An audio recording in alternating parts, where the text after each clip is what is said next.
So we shall start 1.16.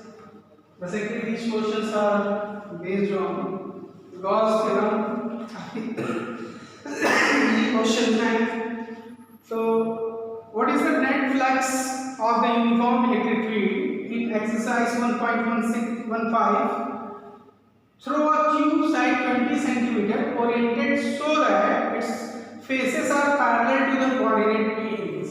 इसे कहने का मतलब है कि आप ऐसे समझें ये आपका वही पुराना वाला ये क्यूब है।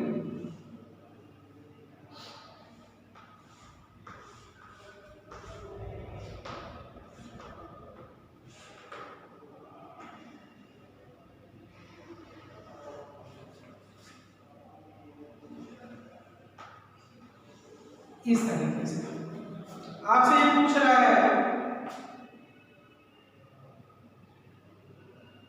इसकी साइड क्या है, इसकी साइड है 20 सेंटीमीटर। अब you have to find the total flux, लेकिन दिया हुआ कंडीशन कि its faces are parallel to the coordinate axis, मतलब ये वाला जो फेस है ये अगर एक्स एक्सिस है, ये सॉरी वाई एक्सिस है, and this is X axis and this is Z axis, then this is parallel to Y Z and also this face too. ये वाला जो फेस है ध्यान से देखो ये भी वाई जेड के पैरेलल है। तो यहां से जो इलेक्ट्रिक फील्ड लाइन एंटर करेगी वो यहां से निकल जाएगी, ऐसे समझो। इस फेस से देखो, इस फेस से यहां एंटर की और इस फेस से निकल गई, यानी इस फेस से एंटर किए, ध्यान देना, इससे एंटर की और इससे निकल गई, तो टोटल फ्लक्स कितना हुआ इन दो फेसेस से? 0। इसी तरीके से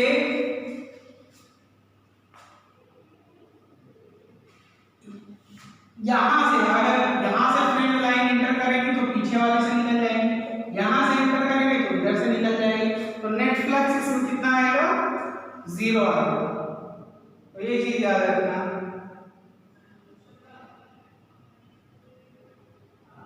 और वैसे भी इलेक्ट्रिक फील्ड इस केस में electric field line x axis पे है, तो याद रखिएगा आप लिखेंगे फ्लक्स या field line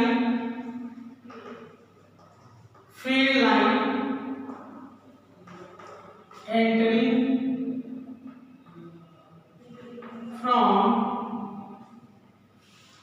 one face will leave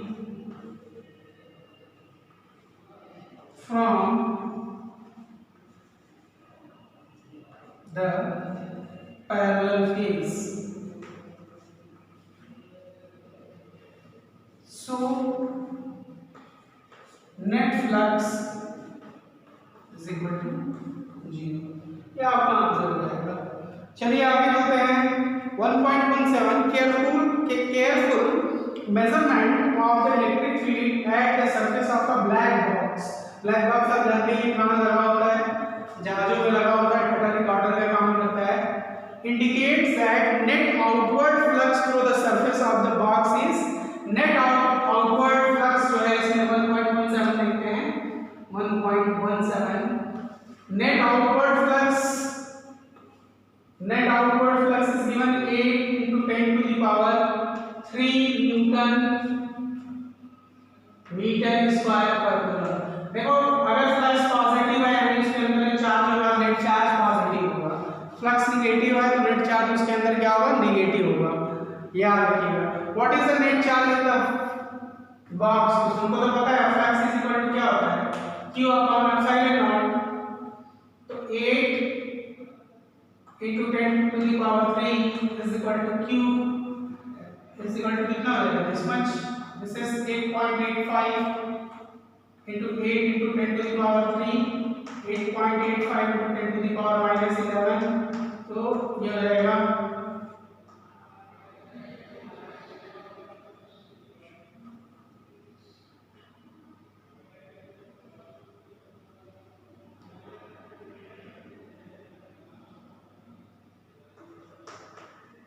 this much.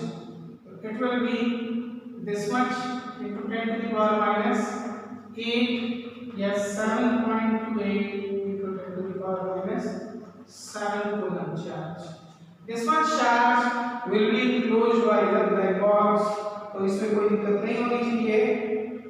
अब इसके बाद हम लोग आगे चलते हैं और देखते हैं नेक्स्ट क्वेश्चंस को।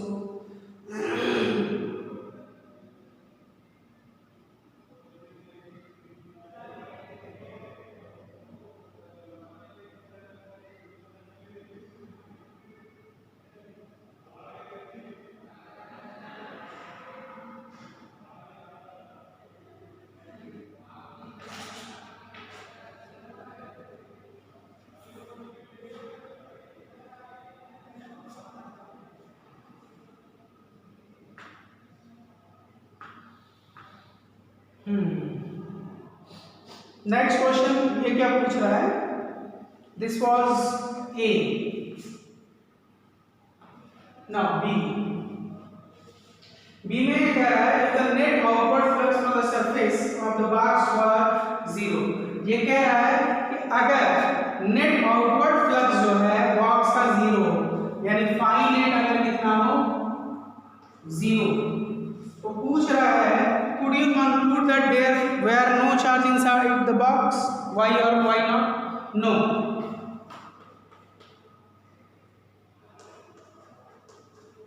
There may be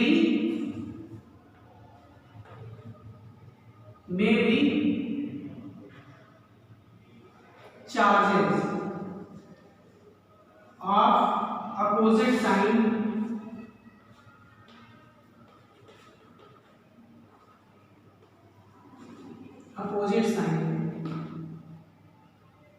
which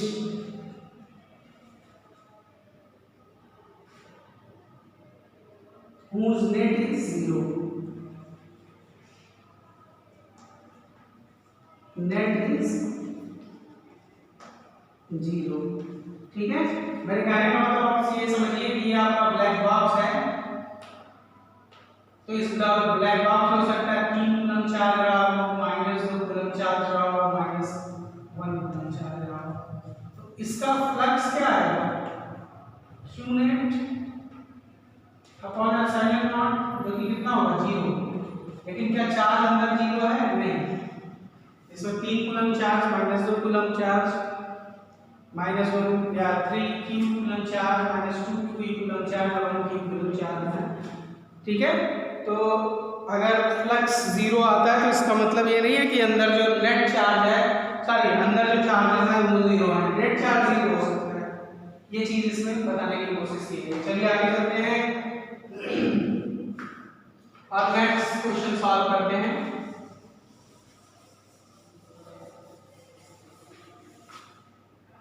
that is 1.18। बहुत ही बढ़िया क्वेश्चन है, कई बार 1 नंबर में लेकिन आया हुआ क्वेश्चन है। इसमें ये कह रहा है अ पॉइंट चार्ज 10 माइक्रोकूलम, यहाँ ये सरफेस दिया हुआ है, ध्यान से देखिए, this is our surface, that is a surface जिससे 5 सेंटीमीटर की दूरी पे 5 सेंटीमीटर की दूरी पे एक चार्ज रखा हुआ है। दिस इज आवर चार्ज, और बाकी डायमेंशंस जो है इस स्क्वायर की वो 10 सेंटीमीटर है, ये स्क्वायर है 10 सेंटीमीटर का। Assume what is the magnitude of electric flux through this square? इस चार्ज की वजह से इसमें इलेक्ट्रिक फ्लक्स कितना होगा? तो आप तो जानते हो कि फ्लक्स हमेशा क्लोज सरफेसेस पे हम निकालना चाहें तो गॉस थ्योरम लगा सकते हैं। डायरेक्ट कोई तरीका हमारे पास नहीं है कि हम इस सरफेस से फ्लक्स निकालें, तो हम इमेजिन कर लें इस तरह से कि मान लो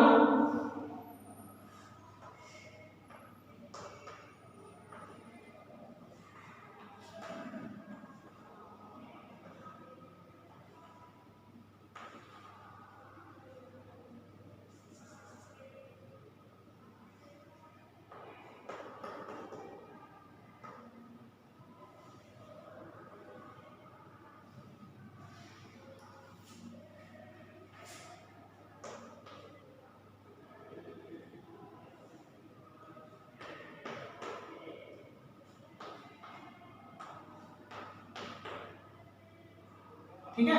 मान लो हमने इसके ऊपर एक इससे 5 सेंटीमीटर की दूरी पे कौन था, एक चार्ज था। मान लो कि हमने ये जो चार्ज था ना 5 सेंटीमीटर की दूरी पे, उसको इमेजिन कर लिया कि वो क्या है, एक क्यूब में बन रहा है। इमेजिन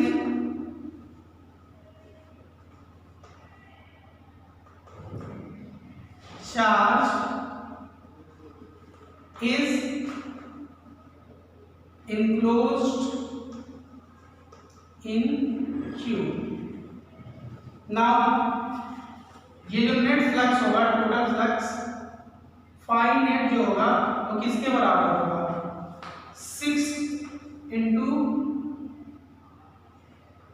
फ्लक्स फाई थ्रू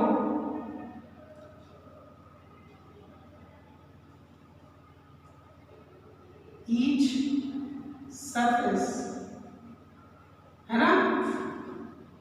और फाई नेट की वैल्यू कितनी है, देखिए अपॉन एप्सिलॉन। तो फाई थ्रो 1 सरफेस कितना हो जाएगा, 1/6 इंटू क्यू बाई एप्सिलॉन, ये हो जाएगा। ठीक है, ये कॉमन सेंस का क्वेश्चन है। अब इसे अगर कैलकुलेट करना चाहते हो तो आप देख लो कितना रहेगा, यानी इस केस में चलो इसको आप खुद ही सॉल्व कर लीजिएगा। चलिए मैं इतना लिख देता हूँ, क्योंकि 1/6 ये रहेगा, क्योंकि वैल्यू कितनी है 10 कूलम है, 10 माइक्रो कूलम है, × (-5) है ना। और एप्सिलॉन की वैल्यू आप जानते हो 8.85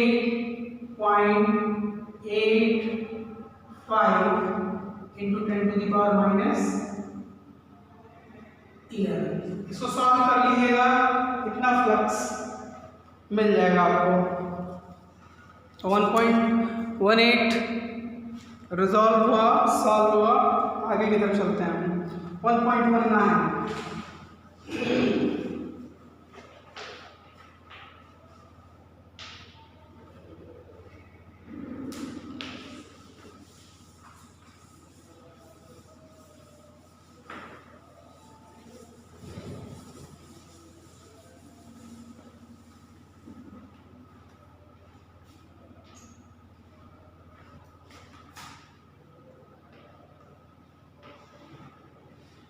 1.19 a point charge 2 microcoulomb at the center of a cubic Gaussian surface 9 cm on each.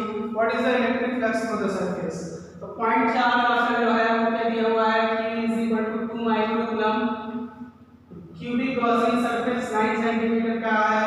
तो ये तो एक मटेरियल है, उसकी साइज वाइज है ना। आपको फ्लक्स निकालना है। नेट फ्लक्स आप जानते हैं कितना होता है, q by epsilon not. Q की वैल्यू इज गिवन 2 × 10⁻⁶ और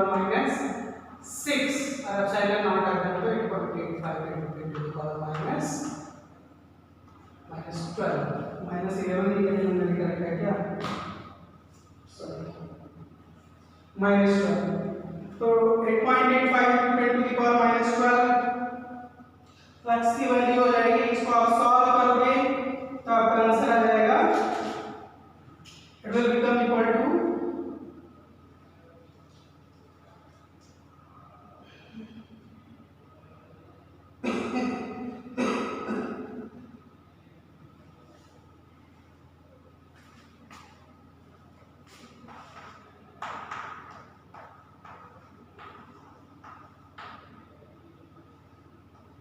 इतना, यानी 2.26 × 10⁻5, ठीक है, मीटर स्क्वायर। ये फ्लक्स की वैल्यू आ जाएगी। ठीक है, इसके बाद आगे चलते हैं और नेक्स्ट क्वेश्चन है 1.20 what it is asking, a point charge causes an electric flux of 1 minus, अच्छा देखो एक पॉइंट चार्ज है, which charge causes a flux of -1 × 10⁻³ Newton metre square पर कूलम। जाहिर सी बात है इसके अंदर जो चार्ज होगा जिससे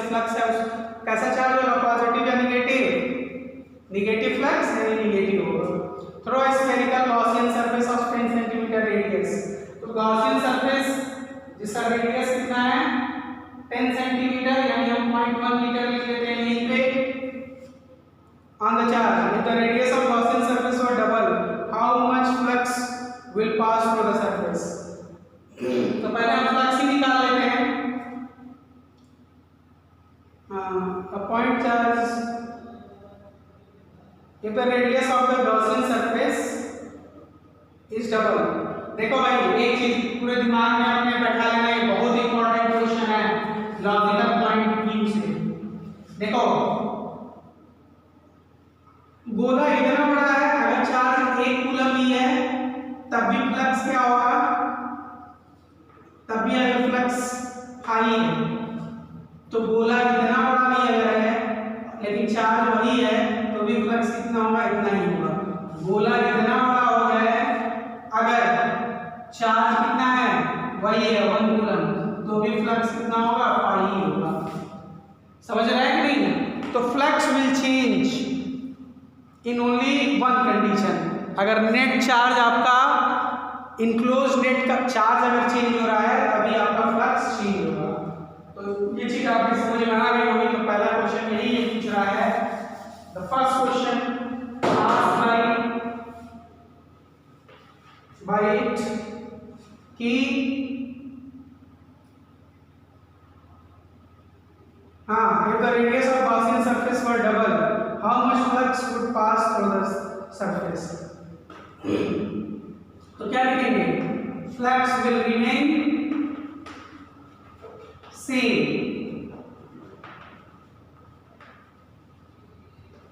on doubling the size।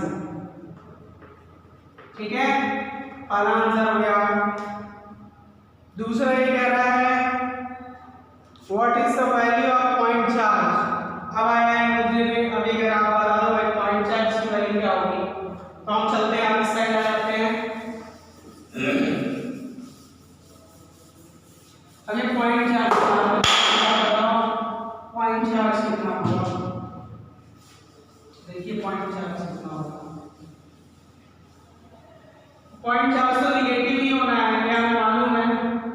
तो पॉइंट चार्ज जो है फ्लक्स इज इक्वल टू हम क्या बनता है q upon epsilon naught. Flux negative है that is equal to -1 × 10⁻³ and epsilon इधर आ जाएगा तो 8.85 × 10⁻12। तो ये हो जाएगा आपका चार्ज की वैल्यू कितनी हो जाएगी, -8.85 × 10⁻⁹ कूलम। ये चार्ज की वैल्यू हो जाएगी। इसमें किसी को कोई दिक्कत नहीं होनी चाहिए। It was a very simple one. अब आगे की तरफ हम बढ़ते हैं और देखते हैं नेक्स्ट क्वेश्चन। नेक्स्ट क्वेश्चन भी ऐसे ही है। A conducting sphere, this is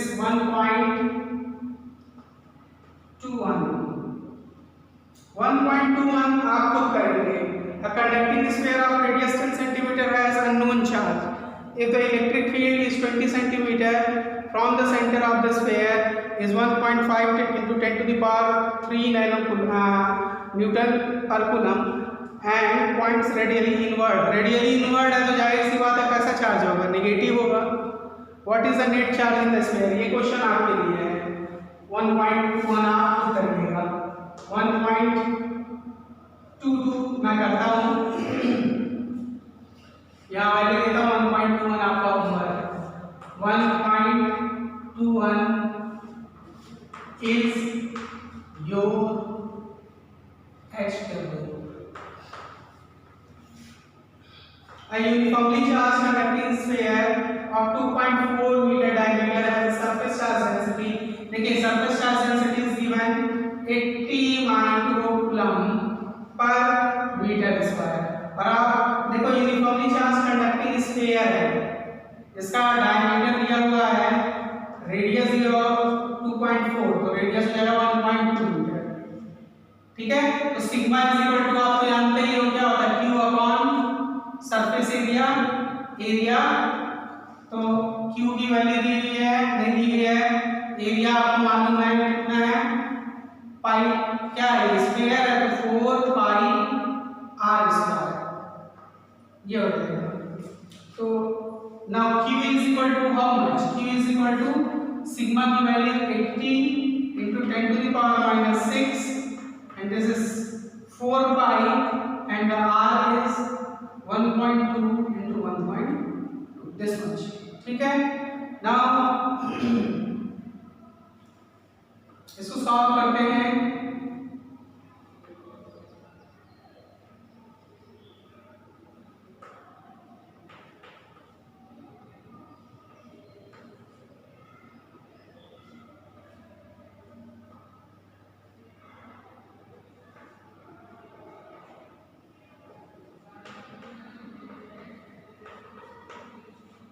तो it will become 3.20 into 1.44 into pi and इसको into 10 to the power minus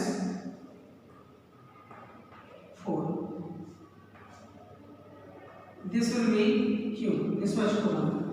हमारे पास चार्ज भी आ गया। अब आगे क्या करना है, find the charge on the sphere. तो चार्ज तो निकल गया आपके पास, ठीक है। इसको मल्टीप्लाई कर लीजिएगा, देख लीजिएगा चार्ज कितना आ रहा है। इसको मल्टीप्लाई करिए 32 3.14 यानी 3.14 से आप ये मल्टीप्लाई कर लीजिएगा तो ये वैल्यू आपकी लगभग जो है 1.44 या 1.45 कर लीजिएगा into 333 into 10 to the power minus 3 है ना, 3 कूलम्स। इतना चार्ज आप 1.45 into 10 to the power minus 3 coulomb charge आपके पास आ जाएगा। अब आगे की तरफ चलते हैं। नेक्स्ट ये क्या कह रहा है, चलिए देखिए। नेक्स्ट ये तो चार्ज आ गया। नेक्स्ट कह रहा है what is the total electric flux leaving the surface of the sphere. Flux is equal to, तो आप जानते हो ना, फ्लक्स इज इक्वल टू क्या होता है, q अपॉन एप्सिलॉन नॉट। तो this will be 1.45 into 10 to the power minus 3 upon 8.85 into 10 to the power minus 12, ठीक है। इसको सॉल्व कर लीजिएगा, इतना फ्लक्स इससे लीव करेगा। आगे चलते हैं। Now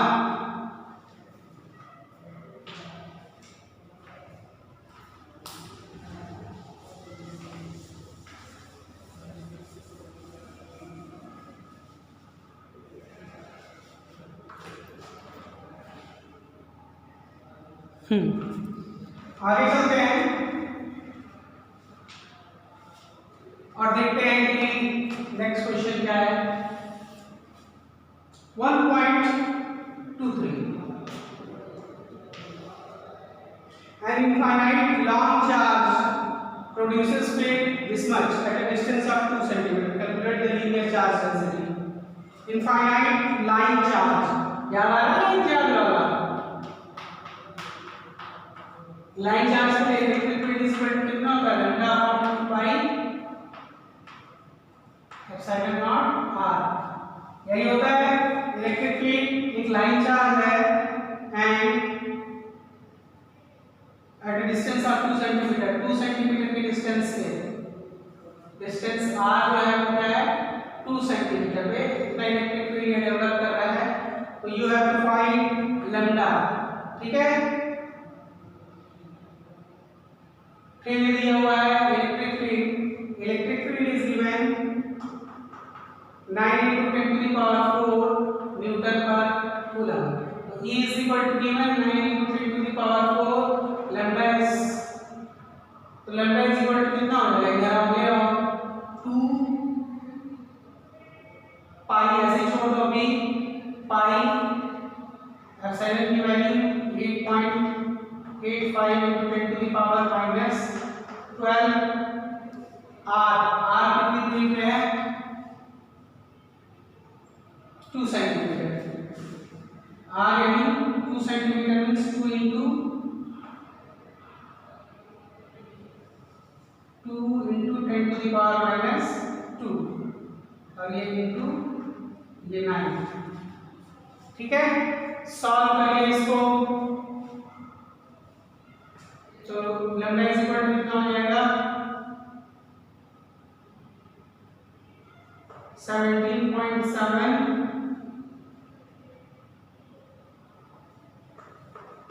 18 pi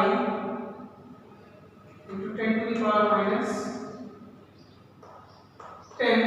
this much lambda multiply करिए इसको पाई के फॉर्म में भी अगर आप चाहे छोड़ना तो छोड़ सकते हैं या फिर अगर सॉल्व करना चाहें तो सॉल्व कर सकते हैं।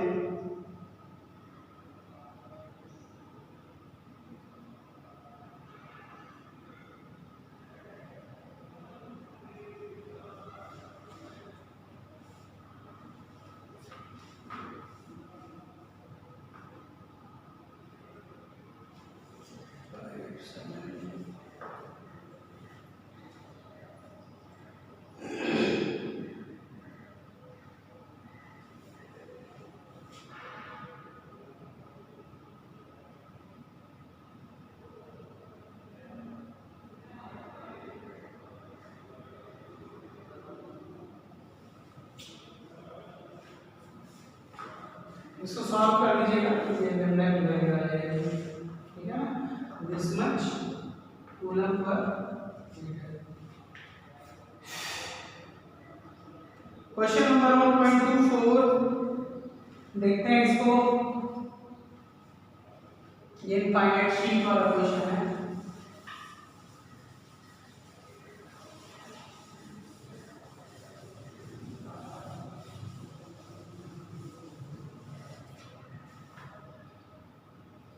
क्वेश्चन नंबर 1.24 दिया गया है two large thin metallic plates parallel to each other.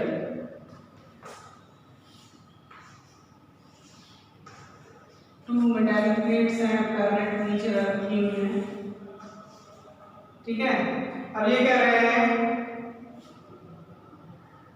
have surface charge density. The surface charge density is given. This is 17 into 10 to the power minus 22 coulomb per meter square. What is electric field in the outer region? यानी यहाँ एक में ये 2 हो गया and this is 3. तो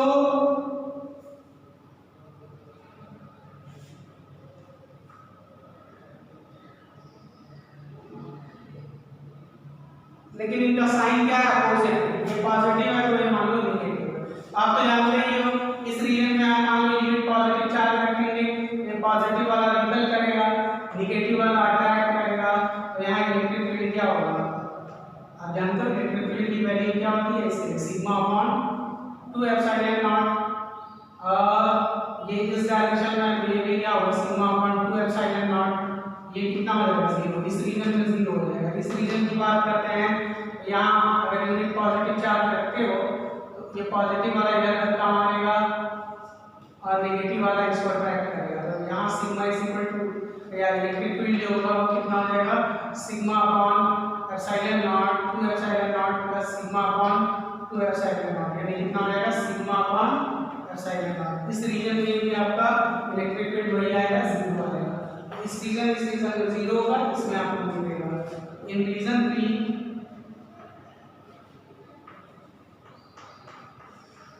electric field की value कितनी है सिग्मा की वैल्यू दी है 17 into 22 in 10 to the power minus 22।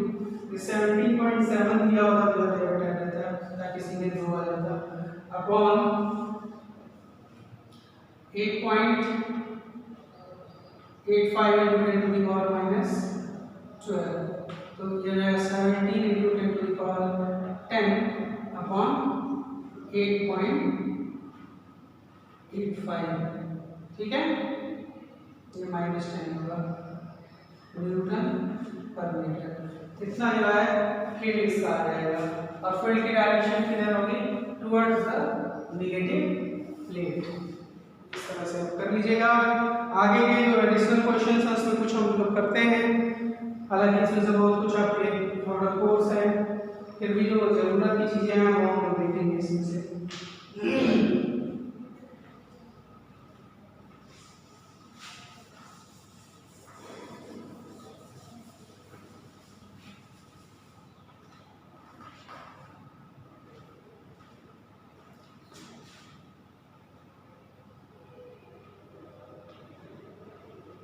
1.26। इसमें कुछ फिगर्स बने हुए हैं।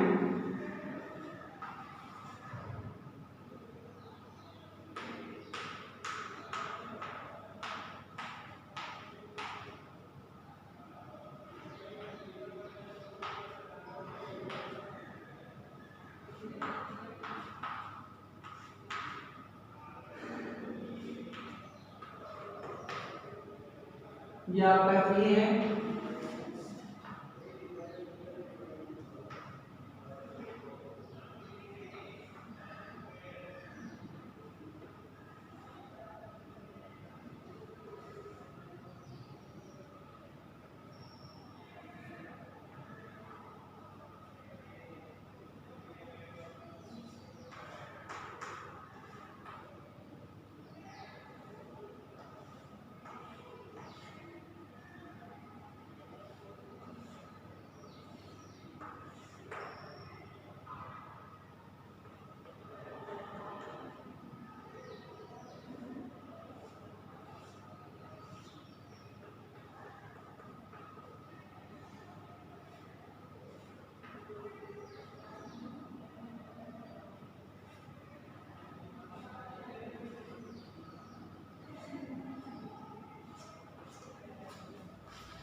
ये बी है,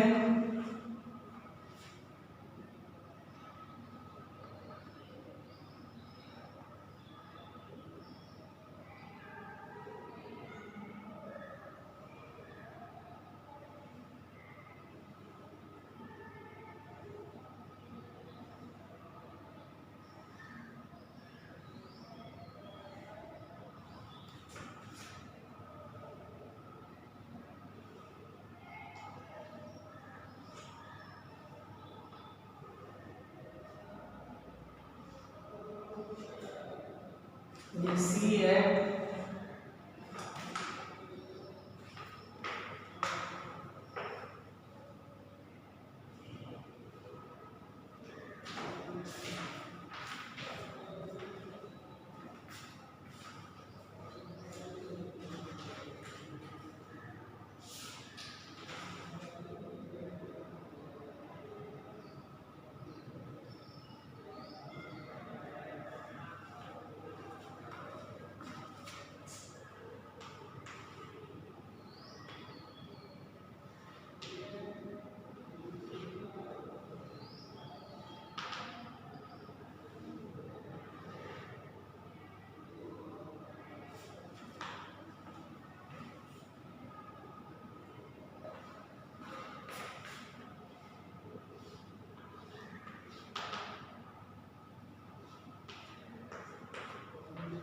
ये डी है,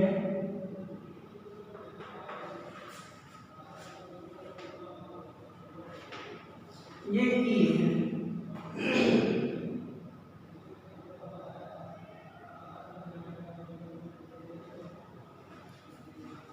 ये पॉजिटिव है, ये नेगेटिव है।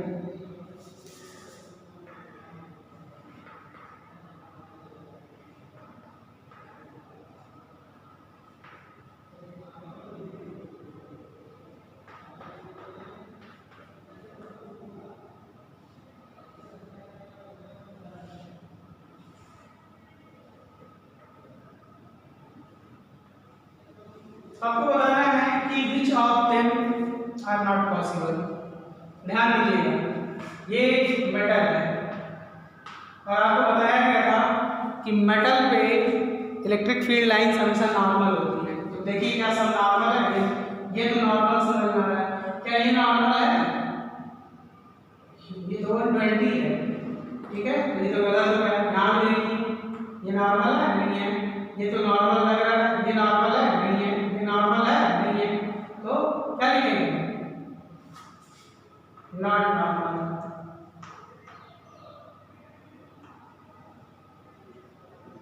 तो क्या होगा? रॉन्ग। इसमें देखिए ये पॉजिटिव है, ठीक है, पॉजिटिव से नेगेटिव है, ये ठीक है, लेकिन यहाँ क्या देखना है? पॉजिटिव से फिर पॉजिटिव पे जा रहा है, ये गलत हो गया, ठीक है। यहाँ सी राइट है, केवल सी इसमें राइट दिख रहा है। अच्छा यहाँ ये इलेक्ट्रिक फील्ड लाइन, तो इसमें क्या लिखेंगे, no two field lines can intersect. तो ये भी गलत हो गया। इस पे आ जाएंगे, ये देखिए ये फील्ड लाइन क्या है, क्लोज है, क्लोज लूप बनाना है। देखो ये फील्ड लाइन कैसे क्लोज लूप बना सकता है कोई फील्ड लाइन, यहाँ देखो अंदर फील्ड लाइन क्लोज बना रहा है। तो आप क्या लिखेंगे, electric field line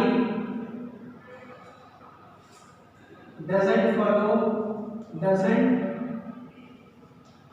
form closed field line। ठीक है, तो सारे एक्सप्लेनेशन मैंने आपको बता दिए क्यों ये पॉसिबल नहीं है, क्यों पॉसिबल है। रेस्ट बाकी जो भी आपके कोर्स में था, जो भी क्वेश्चंस थे वो हम लोगों ने सॉल्व किए। कुछ क्वेश्चंस में जब आपको सेकंड चैप्टर पढ़ा रहूंगा तो गॉस थ्योरम के कुछ और न्यूमेरिकल्स मैं आपको कराऊंगा, तो उसके लिए आप परेशान ना होइएगा, ठीक है। और गॉस थ्योरम को मैं बीच बीच में सॉल्व कराते हुए चलूंगा, ठीक है। Thank you very much.